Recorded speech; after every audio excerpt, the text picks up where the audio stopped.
ውድ ሂውማን ሄር የምትገዙ እዚህ ድረስ ጡታችሁን አንዘልዝላችሁ ይሄ ባህሪዎች አንተ ላይ ካሉ ገና አላደክምና ማለት ነው።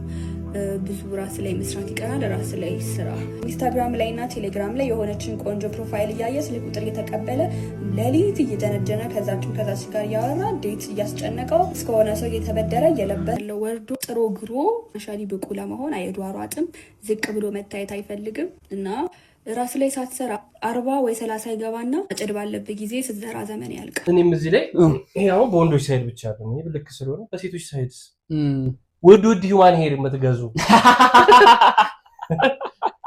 ውድ ቻፕስቲክ የተቀባለ እዚህ ድረስ ጡታችሁን አንዘልዝላችሁ ታች ገልባችሁ ወንድ ማለት በየቦታው የምትንከራተቱ አላችሁ። እናንተ ምረፉ ድግ በሉልን አስተካክሉ ታላችሁና ያውን ሴት ላይክ ታርጌቷ የሆነን ወንድ አፈርፍራ ምናምን አይነት ነገር መላምናን ለመቀበል ነው። እንደዚህ አይነት የሆነ አስተሳሰብ ነው ያላችሁ አብዛኞቹ ሴቶች። ምክንያቱም ያደጉበት አስተዳደግ ነው። ጎልድ ዲገር ይታያሉ። ማይንድ ሴታቸው ይበላሻል።